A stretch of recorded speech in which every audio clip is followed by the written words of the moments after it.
Bora começar aqui mais uma aula de Tecnologia Farmacêutica 2, né? A gente está aí sendo pego de surpresa cada dia com uma notícia diferente, né? Amanhã, lockdown de novo aqui em Anápolis, bagunçando tudo.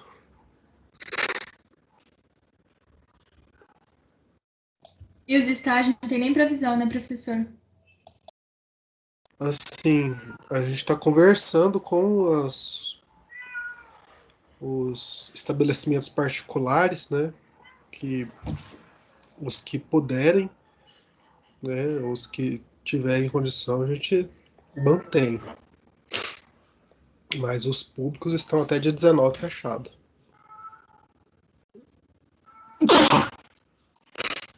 E eu continuo aqui com a minha renite sem fim. Tô achando até já que vou ter que fazer um teste para ver se é mesmo renite.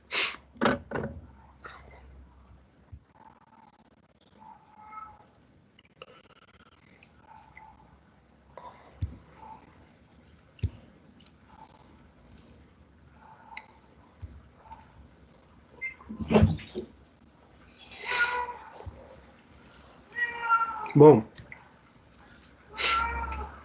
tirando isso, né, a gente vai continuar com nossas aulas aqui online. Aula de hoje, nós vamos entrar na unidade 2. A gente viu na unidade 1 produção de comprimidos, né, fórmulas farmacêuticas em pó.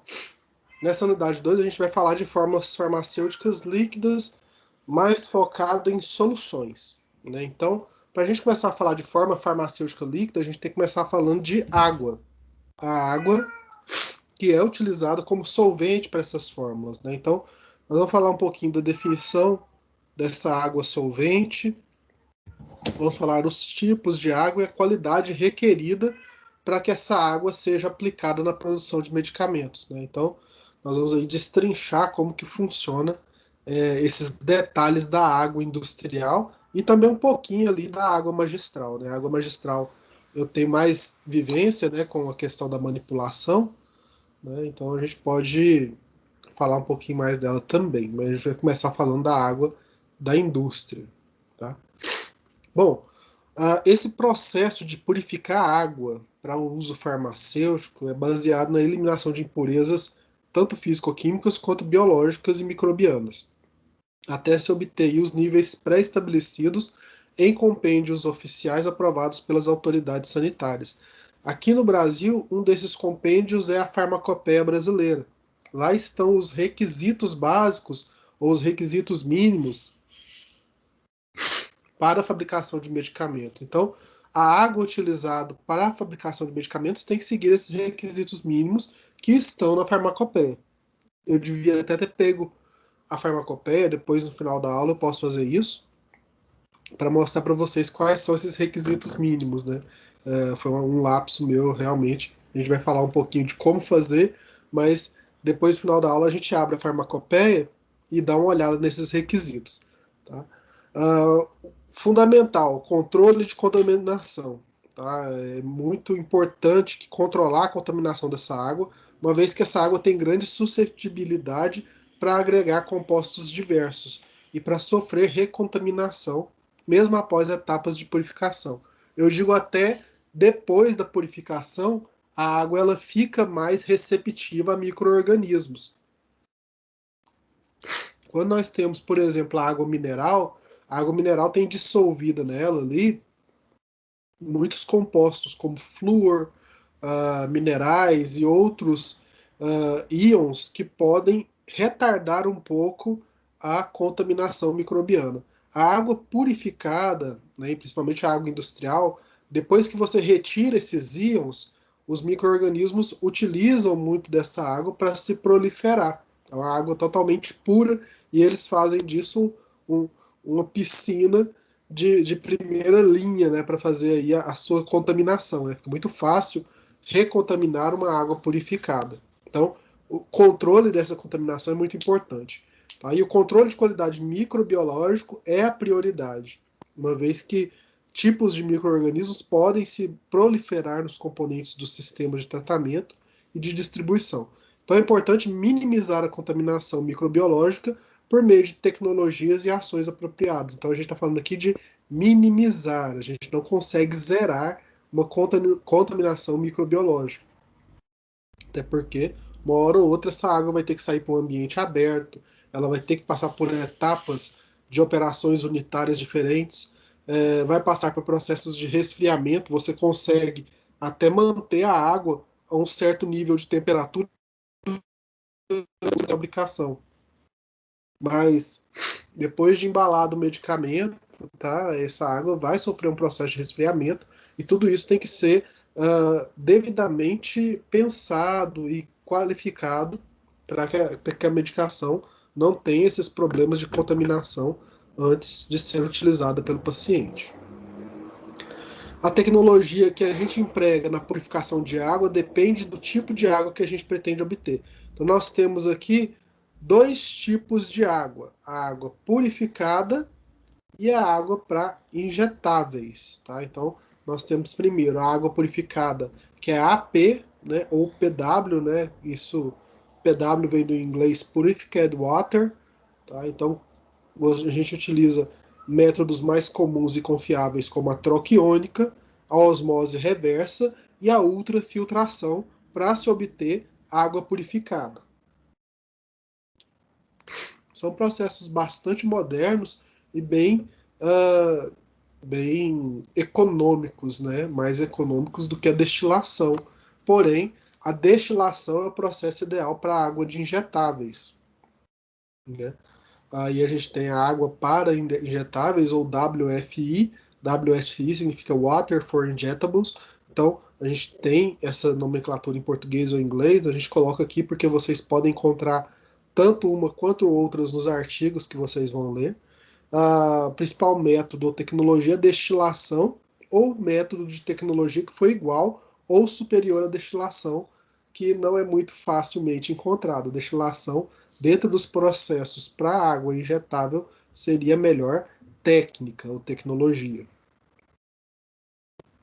No Brasil, os requisitos de qualidade da água para uso farmacêutico são estabelecidos em normas técnicas, tá? As boas práticas de fabricação, ou BPF, elas estão aí na RDC número 301, de 21 de agosto de 2019, e também na Farmacopeia Brasileira, que está na sexta edição, não coloquei nesse slide, a sexta edição, que foi publicada pela RDC 298, de 14 de agosto de 2019. Então, em agosto de 2019, as indústrias ficaram aí um pouco de cabelo em pé, né? Veio duas... Nossa, Ai, credo. Desculpem. Vieram duas novas publicações, né? São publicações muito recentes. Até na hora de preparar a aula a gente fica assim, porque tem muito material das antigas RDCs, que são RDCs de 2010. Né? Então a gente prepara a aula, a gente lê alguns textos e tá lá escrito a RDC 17, que era a BPF, né, 17 de 2010, que era a BPF que era mais utilizada, né? Então ela foi revogada depois da 301 de 2019, de 21 de agosto de 2019, e a Farmacopeia Brasileira também. Né? Eu trabalhei muito tempo com a quarta edição, depois veio a quinta e agora a sexta edição, para renovar aí alguns detalhes, aparar arestas e se adequar ao mercado. A gente tem um mercado aí que está em constante movimento, a gente tem indústrias que estão buscando qualidade constante. Isso está nas normas e nos procedimentos das indústrias, nos procedimentos de qualidade, buscar a qualidade constante. Então, essa busca constante pela qualidade deixa algumas normas defasadas. Então, a indústria às vezes faz coisas que está além das normas. Tá? Então, como está além, precisa se adequar para que todas fiquem um pouco mais niveladas, mas sempre tem algumas que se despontam. Então, apesar desses documentos serem publicados pela Anvisa, o conteúdo desses documentos são fundamentados em recomendações internacionais, faz com que esteja em consonância com as tendências mundiais. E isso é muito bom, porque o Brasil se desponta na hora que algo é exigido de padrões internacionais, na hora que você quer exportar uma matéria-prima, ou uma matéria-prima não, um produto brasileiro farmacêutico, se você segue as legislações da Anvisa e elas já estão em conformidade com outras legislações do mundo, isso facilita a exportação de produtos brasileiros.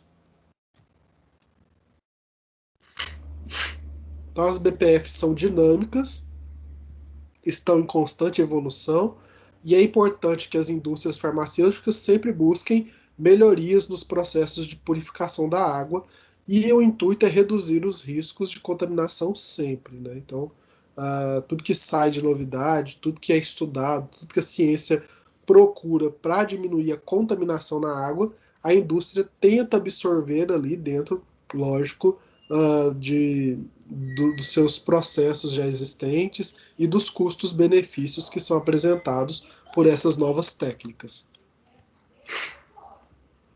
Bom, a primeira parte que a gente precisa entender são os materiais de construção dos sistemas de purificação de água. Para a gente construir um sistema de purificação de água, nós precisamos fazer encanações ou tubulações e outros atributos para que essa água flua dentro da indústria farmacêutica, né?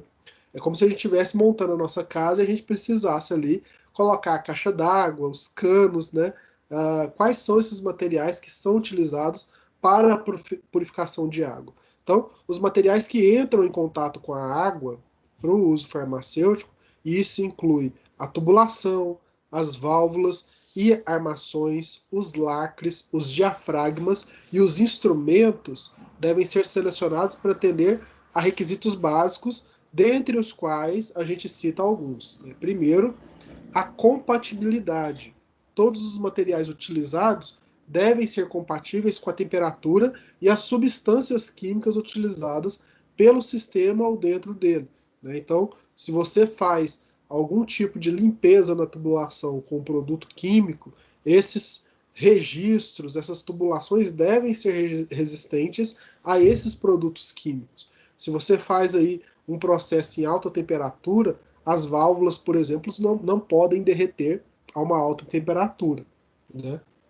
E aí algumas pessoas falam, desculpa, mas professor, a água vai só até 100 graus Celsius. Depende muito das condições de pressão que você coloca nessa água, tá? Se você muda as condições de pressão, você pode aumentar a temperatura da água e o seu sistema de tubulação tem que aguentar essa pressão e essa temperatura. Então, a compatibilidade é um primeiro ponto.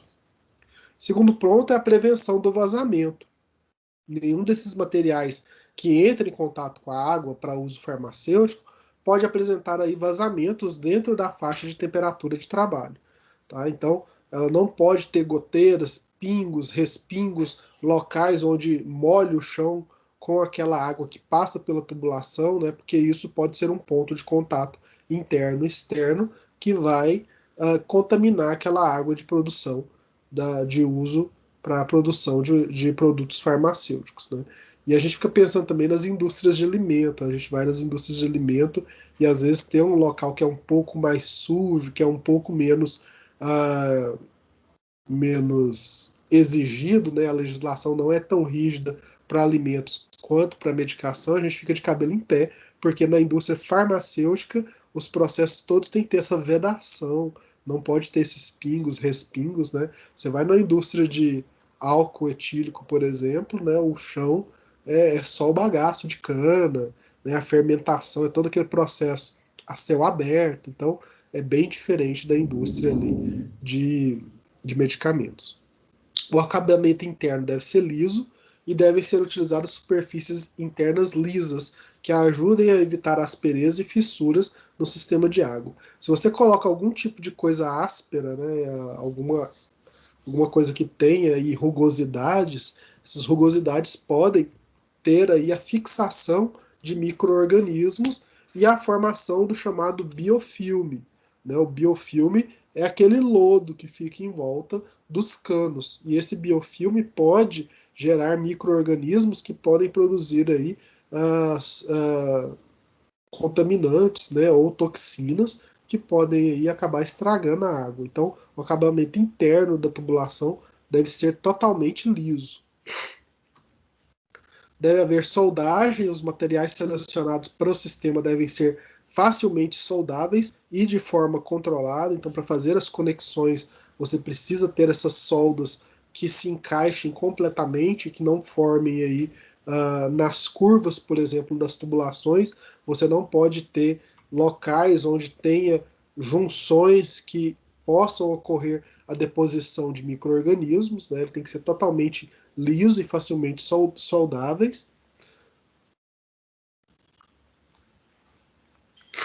Isso ocorre também nos desenhos ou flanges ou juntas, desenho de flanges ou juntas. Quando são utilizados flanges ou juntas, devem ser desenhados para atender a critérios higiênicos ou sanitários. Devem ser realizadas então verificações para garantir que os lacres corretos sejam usados e que estejam encaixados e ajustados aí corretamente. Documentação, todas as informações referentes aos componentes do sistema devem ser plenamente documentadas, qual o material que utilizou, os tamanhos, né, até onde vai aquele cano, onde ele entra, onde ele sai. Então, toda a documentação das tubulações e por onde a água passa deve ser amplamente documentada e apresentável aos fiscais durante os processos de fiscalização. Então, essa documentação da água da indústria ela deve ser muito clara, né? Você não tem um canal, um cano entra aqui, eu não sei para onde que ele sai, mas a água sai lá do outro lado. Né? Você tem que saber onde esse cano passa, se tem algum processo que ele fica impossível de ver se está tendo vazamento. Então, você tem que verificar toda a tubulação, você tem que ter noção de que você não pode enterrar um cano e não saber se ali está tendo um processo de infiltração, por exemplo. Né? Então tem que ter todo esse cuidado com a documentação. Os materiais devem ser utilizados materiais adequados que possam ser considerados como elementos sanitários do sistema. Né? Então a gente vai ver aqui que tem dois tipos de materiais que são os mais utilizados nesses sistemas de purificação. E no final, tudo tem que ter resistência à corrosão, porque água purificada e água para injetáveis são altamente corrosivas. Tá? Quando você retira muito os minerais e retira muito os micro-organismos, a água pura ela é muito solvente, então ela é muito corrosiva. O sistema deve ser submetido à passivação após a instalação inicial ou após modificações. Quando essa passivação for realizada, o sistema deve ser totalmente limpo antes do uso. O processo de passivação deve ser realizado em consonância com um procedimento documentado, claramente definido. Eu só procurar aqui para vocês o sinônimo de passivação, né, que eu esqueci de colocar aqui no slide. Passivação é a modificação do potencial de um eletrodo no sentido de menor atividade, mais catódico ou mais nobre, devido à formação de uma película de produto de corrosão. Essa película é denominada de película passivizante. Então é um processo químico que diminui a atividade dos eletrodos com relação à corrosão. Passivação, então, você deixar o produto ou os os componentes do sistema de purificação de água com uma capacidade de corrosão menor, para você evitar aí que ocorra furos, oxidação, né, do processo e que ocorra vazamento da água pelo processo de corrosão. Então aqui a gente tem que para construir sistemas de água para uso farmacêutico, os materiais devem possuir especificações sanitárias apropriadas, e alguns materiais são considerados elementos sanitários próprios para esses sistemas de purificação de água. São eles o aço inox 216L, então a gente tem um aço inox próprio para se construir esses sistemas de purificação de água, que é o 316L, né? Que ele tem um baixo teor de carbono, e o fluoreto de polivilideno, PVDP, PVDF. Né? Então, é um fluoreto próprio, né? Um tipo de plástico próprio para construir essas tubulações. Tá? A PVC, tubo de PVC não pode, ele tem aí muita rugosidade, ele é utilizado para sistemas domésticos, então ele não pode ser utilizado na indústria por ter na sua estrutura muitas rugosidades que podem formar aí biofilme. Tá? Então é um material limpo e higiênico para a água potável. Tá? Então você pode utilizar encanamentos de PVC para água potável. Então, para indústrias farmacêuticas, não.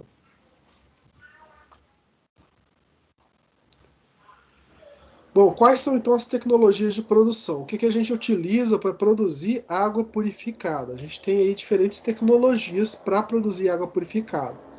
Geralmente ela é produzida através de deionizadores, osmose reversa, ultrafiltração e ou eletrodeionização. Tá? Então a água purificada é aquela água para se realizar a fabricação de medicamentos não estéreis. O mais comum é combinar essas tecnologias. Você passa por um processo, né, depois você repurifica a água por um segundo, ou terceiro, ou quarto processo. Tá? Então você pode colocar vários processos para ter uma água purificada de alta qualidade. A técnica mais empregada como tratamento, como etapa final de tratamento para a produção da água purificada é a osmose reversa. Ela é capaz de reduzir consideravelmente o risco de contaminação microbiana da água, além de ser de fácil operação e manutenção. A ultrafiltração e a destilação também podem ser utilizadas para esse propósito, mas em geral a osmose reversa é a mais utilizada. Inclusive, em farmácias de manipulação, né, entrou-se em uso e em constante uso de osmose reversa, porque é um aparelho pequeno que tem uma produção muito alta de água por dia, né? Você consegue produzir muita água por osmose reversa de uma maneira rápida e fácil. Então, você pega a encanação na farmácia de manipulação, pessoal, não confunda, estou falando de manipulação. A encanação direto da caixa da água que é potável, produzida pela Saneágua, aí, que vai para a caixa d'água. Você encaixa uma tubulação direta no aparelho de osmose reversa e faz aí a purificação dessa água. Lembrando que para realizar esse processo na farmácia de manipulação, você também tem que ter um controle de limpeza da caixa d'água, você tem que ter uma tubulação ligada direto, direto da caixa d'água no seu aparelho de osmose reversa, então tem que ter todo um processo aí também na farmácia de manipulação. E a tecnologia de produção para água injetável, água para injetáveis, né? A destilação é a técnica preferida, é uma técnica considerada mais robusta devido à mudança de fase da água, né? Então a água vai ser evaporada, né? Ela vai sair da sua forma líquida e depois vai ser recondensada, tá? E esse processo vai retirar aí micro-organismos, vai desnaturar várias proteínas, vai retirar aí uma água de qualidade excelente. Quando a gente fala de destilação, parece que é um processo muito antigo. Tá? Não sei se vocês têm aí muito contato com destilação. Eu, como fiz o curso de Química, eu fiz várias vezes coluna de destilação, né? Então a destilação ela é um processo bem antigo e bem simples de se fazer, mas é um processo que, para laboratório mesmo, ele é bem lento, porque você esquenta a água, ela evapora, ela passa pela coluna de destilação, depois ela é recondensada por um processo a frio. E a água que você utiliza para recondensar também você perde isso em laboratório. Então você gasta muita água para recondensar a água que você evaporou. Tá? Então ela é consagrada pelo seu longo histórico de confiabilidade, pode ser validada para a produção de água para injetáveis. Dentro da indústria, você pode criar processos que ajudem a recondensação dessa água. Então, você cria aqui uma coluna de destilação, tá? E para recondensar esse vapor que foi esquentado, você utiliza uma outra etapa de processo, né, de outra água da indústria para fazer ali o resfriamento dessa água.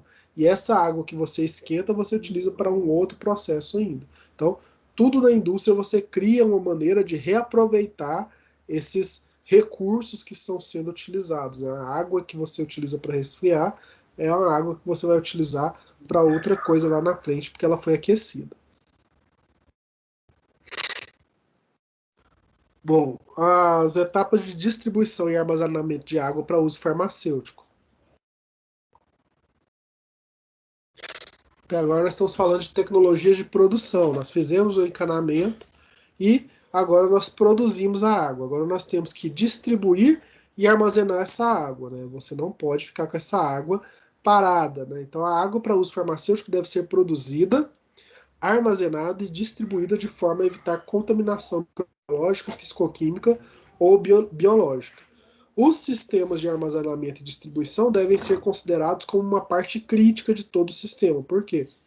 Você vai guardar essa água por um tempo, né? Vai armazenar ela em algum lugar por um tempo até ela ser utilizada. E esse local, esse tanque, essa caixa d'água fechada, né, não pode ter nenhuma contaminação. Tem que ser um sistema vedado para que você possa depois, na hora de distribuir e utilizar, você ter essa qualidade garantida.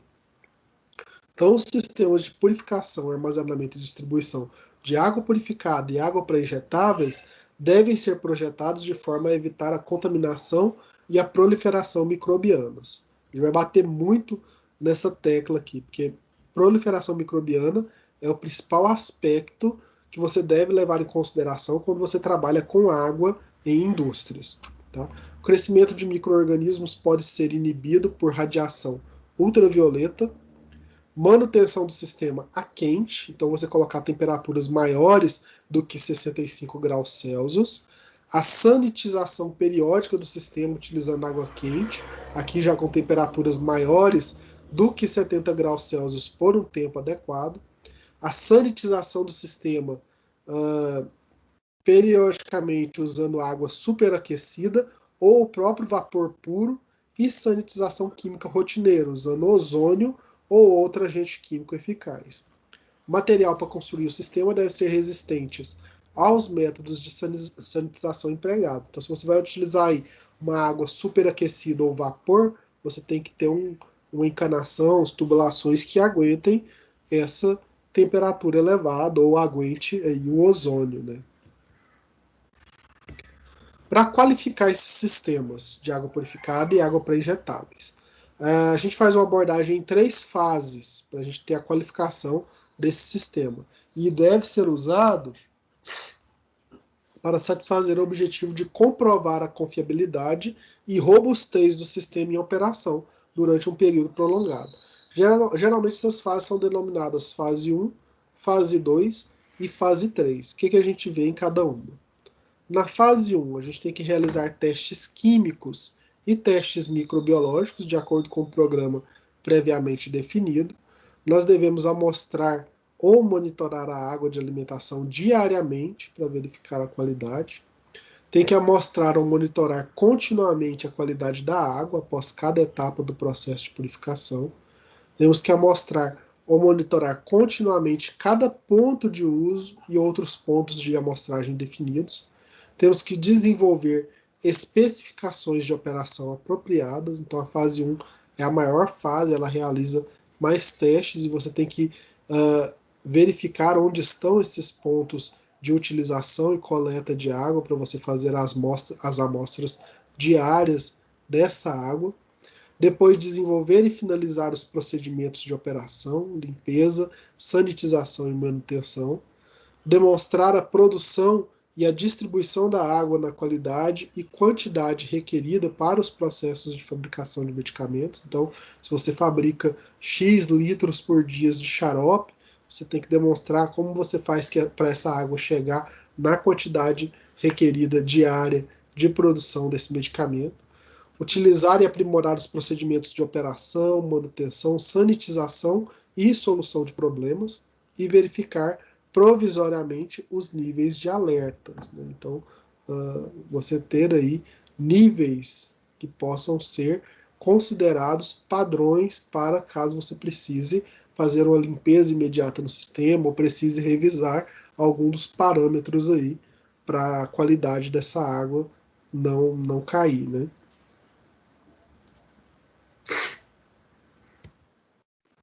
Na fase 2 de qualificação do sistema, você precisa demonstrar a operação consistente dentro das especificações estabelecidas. Então, se na fase 1 você estabeleceu parâmetros, na fase 2 você demonstra que eles estão corretos, que as operações estão sendo realizadas dentro do que foi estabelecido. E demonstrar produção e distribuição consistentes de acordo com os procedimentos operacionais padrão. Então, o que você pôs no papel está realmente sendo realizado? Como você comprova isso? Como você demonstra essa produção dentro do que está nos procedimentos operacionais padrão? E por último, na fase 3, você tem que demonstrar um desempenho confiável durante um período longo de produção. Então a fase 3 ela não acontece do dia para a noite, você precisa observar todos os aspectos do sistema e manter isso funcionando de uma forma confiável e assegurar que as variações sazonais sejam avaliadas, né? Então, se o seu sistema sofre com altos e baixos de produção, né, um produto que você produz mais numa época do ano, depois você tem uma paralisação daquele produto, e depois você vai fabricar outro produto, essas variações sazonais devem ser avaliadas para verificar se a água que está sendo fornecida continua com a mesma qualidade, mesmo mudando a especificação do produto, mesmo mudando aquilo que é produzido dentro da indústria.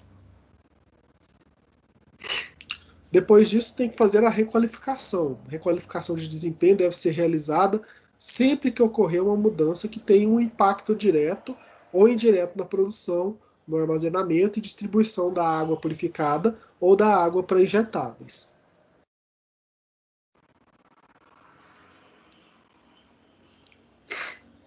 Essas mudanças podem ser, por exemplo, a mudança de funcionários chaves, né, que estão ali há muito tempo realizando aquelas funções, ou fazer rodízios desses funcionários e verificar a requalificação do desempenho.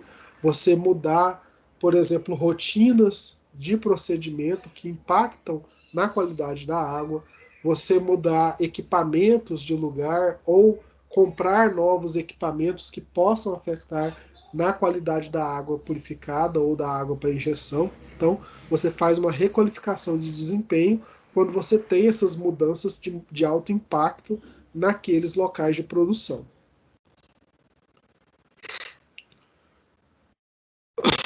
Revisão dos sistemas de água, né? Então, os sistemas e os resultados obtidos no monitoramento da qualidade da água devem ser revisados em intervalos regulares e adequados. Você tem que ter um cronograma para fazer a revisão desses sistemas, né, e fazer uma análise geral dos resultados que você está obtendo com aquela água, os níveis de confiabilidade, para saber se aquilo mesmo que você está propondo está chegando no final. Então você faz aí revisões periódicas e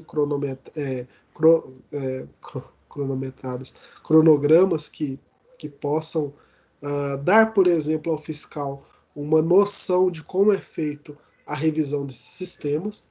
E a equipe de revisão deve incluir representantes das áreas de engenharia, garantia da qualidade, operações e manutenção. Então você pega o pessoal qualificado, tá, para fazer toda essa revisão do sistema, né? Não é só o cara que dá manutenção que tem que fazer a revisão, ou só a engenharia, ou só a garantia de qualidade. Você pega todos.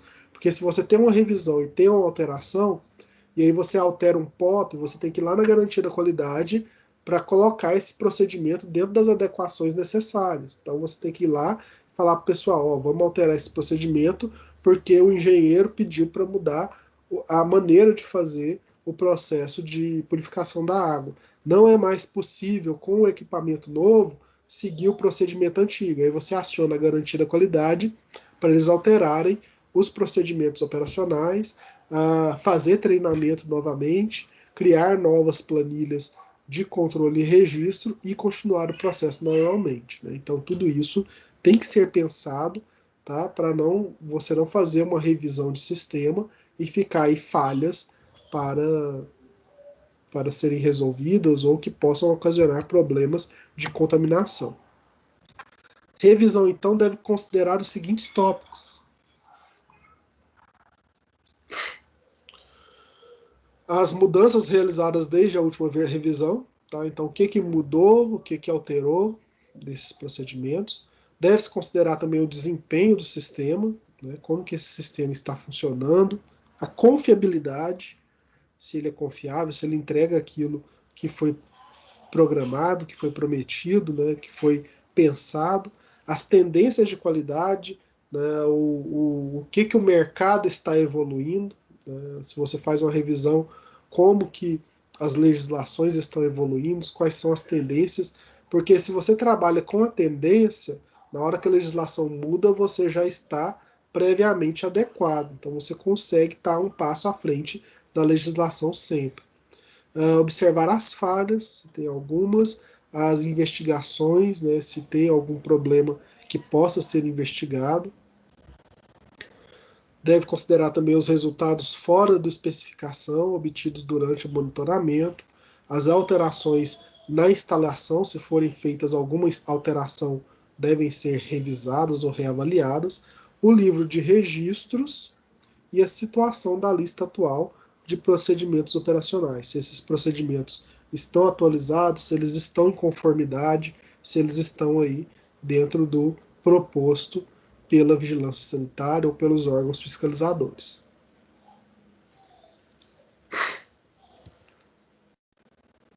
Bom, para terminar, a gente vai falar um pouquinho de água purificada para manipulação, coisa simples, né? A água de manipulação ela é mais fácil de ser trabalhada porque ela é obtida diariamente. Então você pode utilizar meios diversos para se obter água purificada na farmácia de manipulação.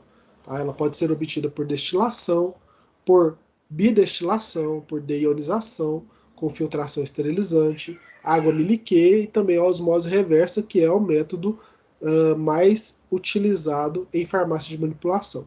Tá? Eu sou uma pessoa muito antiga, um cara muito velho já.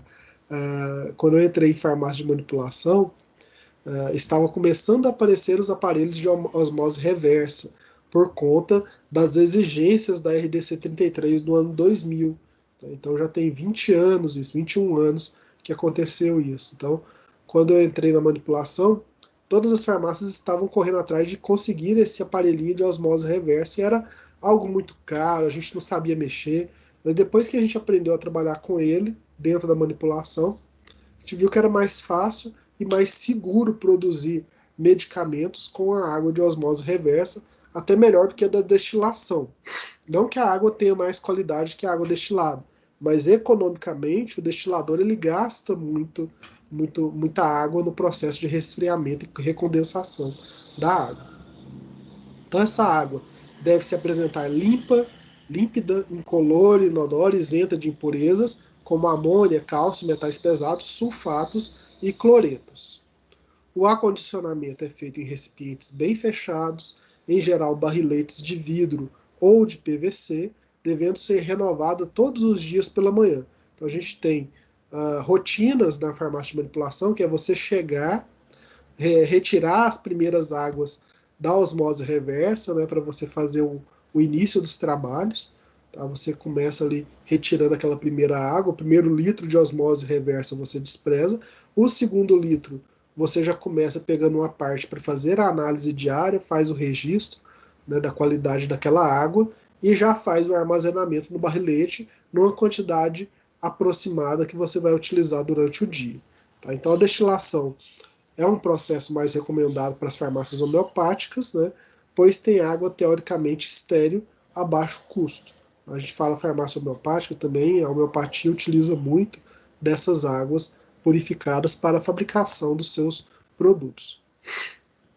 Conveniente acoplar um filtro de carvão ativado ou outro material antes da entrada de água no destilador, para elevar a vida útil desse aparelho. O destilador deve ser limpo periodicamente. Então, se você coloca um filtro de carvão ativado ele faz como se fosse uma peneira molecular e evita aí que aquelas partículas que estão na caixa d'água ou aquelas impurezas que vêm da água que é tratada pela Saniago, né, chegue e estrague o seu equipamento. Então você já faz aí uma primeira filtragem com filtro de carvão ativado. O processo de deionização, ele exige manutenção dispendiosa e periódica, sendo mais adequada às indústrias farmacêuticas, que fornecem uma quantidade de água maior mas a deionização para a manipulação não é tão interessante. Além disso, o acúmulo de material orgânico nas resinas do deionizador permite a rápida proliferação de micro-organismos e é um processo aí, então, um pouco mais complicado de se trabalhar. Aqui a gente tem um aparelhinho de osmose reversa, tá? Geralmente a água entra por aqui, deixa eu apontar com o mouse, aqui entra a água, ela passa por esses filtros, né, por esses 3 filtros de osmose, tem esse outro filtro microbiológico aqui e ela sai nessa torneirinha aqui. Então esse é o sistema mais conhecido para a farmácia de manipulação, para purificação de água, que é o osmose reversa. Bom, sobre água era isso que eu tinha para falar para vocês, né? Então vamos agora às dúvidas que vocês possam ter. Alguma dúvida, pessoal, com relação à água utilizada na indústria e nas farmácias de manipulação em geral?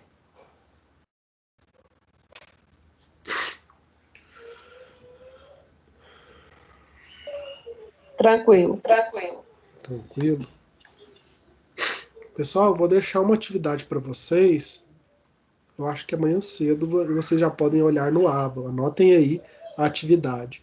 A atividade vai estar na unidade 2, sessão 3, né? Então, na nossa sexta aula, vai estar lá a atividade valendo os 1000 pontos dos pontos para que são da disciplina do professor, né? Então, o que eu posso dar para vocês de pontos. Desculpem, hoje tá ruim mesmo. Eu vou liberar para vocês ali essa atividade a partir de amanhã. Então, anotem aí, unidade 2, sessão 3, tá? Ou eu acho que é isso mesmo que está dividido o nosso ABA. Deixa eu só abrir ele aqui. Tecnologia farmacêutica. Que aí eu já passo direitinho o local para vocês.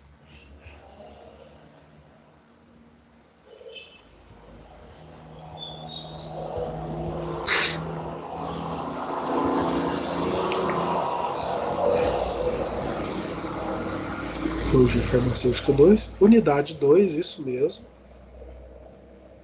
Encontro 7, tá aqui, encontro 7, que é o último encontro da unidade 2. Aqui tem 7 encontros na unidade 2. Tá? Então vou colocar aí na unidade 7, do encontro 7, a atividade. Vai estar lá na aula, né? Eu vou deixar na aula, vai estar escrito assim, atividade valendo 1000 pontos. Vai estar mais ou menos escrito assim, atividades, primeira VA, 1000 pontos. Então, vai valer esses 1000 primeiros pontos da nossa atividade que vocês devem fazer. Tá? Como que vai ser essa atividade? Eu vou criar um formulário no Google Forms, bem tranquilo, do mesmo jeito que é feita a prova, só que de questões abertas, para vocês responderem lá, digitarem para mim a resposta. Então vão ser 8 questões, cada uma valendo 150 pontos. Tá? Vocês fazem essas questões, depois eu corrijo e mando os resultados para vocês. Ok? Acho que é uma das maneiras mais simples da gente tentar fazer esse trabalho aí de, de, de liberação desses pontos ou entregar esses pontos para vocês, porque eu tinha pensado em alguma coisa com relação ao relatório, porque a gente estava programado já aulas práticas, né? Então já fica mais difícil, porque as aulas práticas já estão bem complicadas de serem feitas, né? A gente não está tendo previsão aí para a volta de aula prática, então por conta disso a gente vai fazer dessa maneira na primeira VA. Segunda VA a gente dá uma olhada para ver se consegue fazer aí com relatórios, ver se faz com relatório ou não. Mais alguma dúvida, pessoal? Até quando tem que fazer esse trabalho, professor? Até a última semana antes da prova, né? Então eu fecho aí uma semana antes da prova, eu já começo a fechar, mas o mais rápido que vocês puderem me entregar, melhor, porque aí eu já vou corrigindo e liberando as pontuações para vocês. Ok. Tá? Acho que amanhã cedo, ou no mais tardar amanhã à tarde, já tenho essa atividade pronta lá para vocês fazerem, tá? Encontro 7.